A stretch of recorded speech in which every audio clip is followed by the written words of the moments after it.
Guys, welcome back to our channel. This is my first video in our YouTube.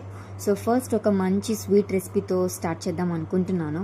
So today we will make a gulab jam recipe.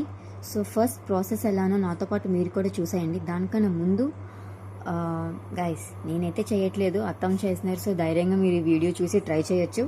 So ఎవరైనా try చేయాలి అనుకుంటున్నారు లేదా first time చేయాలి అనుకుంటే ఖచ్చితంగా మన video end వరకు చూసి మీరు కూడా ట్రై చేయండి. అండ్ ఎలా వచ్చాయో కామెంట్ సెక్షన్లో మెన్షన్ చేయండి. ఇంకా డిలే ఎందుకు, let's get in to the video. Guys దానికన్నా ముందు ఒక ఇంపార్టెంట్ నోట్ చెప్పడం మర్చిపోయాను. ఫస్ట్ వీడియో కదా, కొంచెం ఎక్కువ హ్యాపీనెస్తో గులాబ్ జామ్ లడ్డూస్ ఫస్ట్ ఎట్లా ప్రిపేర్ చేసుకుని వీడియో తీయడం మర్చిపోయాను గైస్. సో ఆ ఒక్క ప్రాసెస్ తప్ప దాన్ని నెక్స్ట్ నుంచి కంటిన్యూ చేశాను. సో ఎండ్ వరకు చూసేసి లైక్ చేసి అలాగే మీకు తెలిసిన వాళ్ళకి కూడా షేర్ చేయండి. ఇంకెందుకు late, let's get in to the video. First మనం గులాబ్ జామ్ చేసుకునే ముందు మనం ఫస్ట్ నెయ్యి వేసుకోవాలి గిన్నెలో. ఇది మా అత్తమ్మ చేసే నెయ్యి, ఇంట్లోనే. చూసారా బయట కొన్న నెయ్యి కన్నా ఎంత బాగుందో, పూసగా నెయ్యి, జిఆర్బి నెయ్యి అంటారు, కానీ ఇది మా ఇంట్లో నెయ్యి. జిఆర్బి నెయ్యి కన్నా చాలా బాగుంటుంది.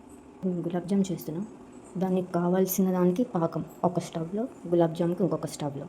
మా ఇంట్లో గీ చూస్తుంటే తినేయాలనిపిస్తుంది కదా, ఎమ్మిగా. సో మీరు కూడా ఇంట్లో చేసుకోండి, ఫ్రెష్గా ఉంటుంది. సో ఫస్ట్ ఫ్రై చేయడానికి 3 spoons ghee and 1 spoon oil వేయాలి, కానీ మేము ఓన్లీ గీ యూస్ చేస్తున్నాం. Gulab jam laddus are ready. ఇంకా లడ్డూస్ అత్తమ్మ చేస్తున్నారు. సో ఇలా మనం ఒకటిగా వేసేద్దాం. ఇలా నెయ్యిలో వేస్తే ఎమ్మిగా వస్తాయి ఈ స్వీట్స్ అయినా కూడా, ఆయిల్తో చేసే కన్నా. సో ఎమ్మి టేస్టీ గులాబ్ జామ్. పాకం ఇంకా మరుగుతుంది, ఒక పక్క కాలిపోయాయి. సో మనం ఒక పక్కకి ఇలా తిప్పుకున్నాము గులాబ్ జామ్ని.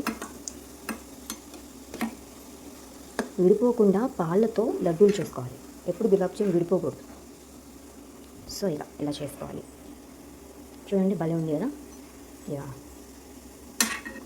ఫ్రై అయిన తర్వాత ఇలా ఈ కలర్లో రాగానే మనం తీసేయాలి. ఓకే, పాకం రెడీ అయిపోయింది. చూసారా ఎంత థిక్గా ఉందో. సో ఇప్పుడు ఈ వేడి లడ్డూస్ ఇందులో వేసేద్దాం.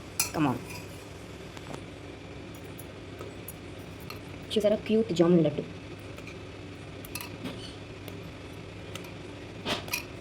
చూడండి గైస్, మనము ఎప్పుడు కూడా గులాబ్ జామున్ చిన్న లడ్డూస్ చేసుకోవాలి, ఎందుకంటే పాకంలో వేసిన తర్వాత అది పెద్ద సైజ్ అవుతాయి కాబట్టి.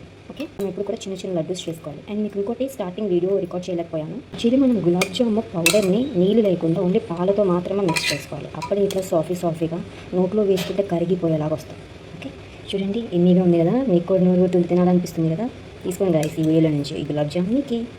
సో ఇది బాగా ఊరిన తర్వాత మనం తిందాం. సో మనం ఇప్పుడు ఫ్లేవర్ కోసం దీనిపైన యాలకుల పొడి వేయాలి. వేస్తే టేస్ట్ సూపర్ ఉంటుంది గైస్, సూపర్. సో అందరూ దీనికి ప్రత్యేకంగా గులాబ్ జామ్ అంటారు, కానీ మనం దీన్ని వెరైటీగా జామున్ లడ్డూస్ అని పేరు పెడతాం. ఓకే, నేను నైట్ చేసాను గులాబ్ జామ్, ఈ రోజుకి చూడండి ఎంత బాగున్నాయో. సో ఇప్పుడు టేస్ట్ చేసి చెప్తాను ఎలా ఉంది అనేది. చూడండి గాయస్, బౌల్లో వేగానే ఎంత కలర్ఫుల్గా, చూడగానే నోట్లో వేసుకొని తినాలనిపిస్తుంది కదా. ఇప్పుడు మనం టేస్ట్ చేసి చేద్దాం.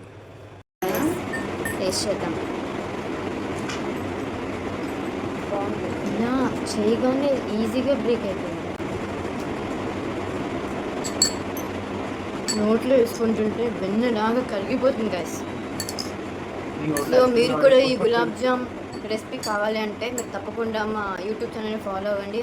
సో మళ్ళీ నెక్స్ట్ వీడియో కలుద్దాం. బాయ్.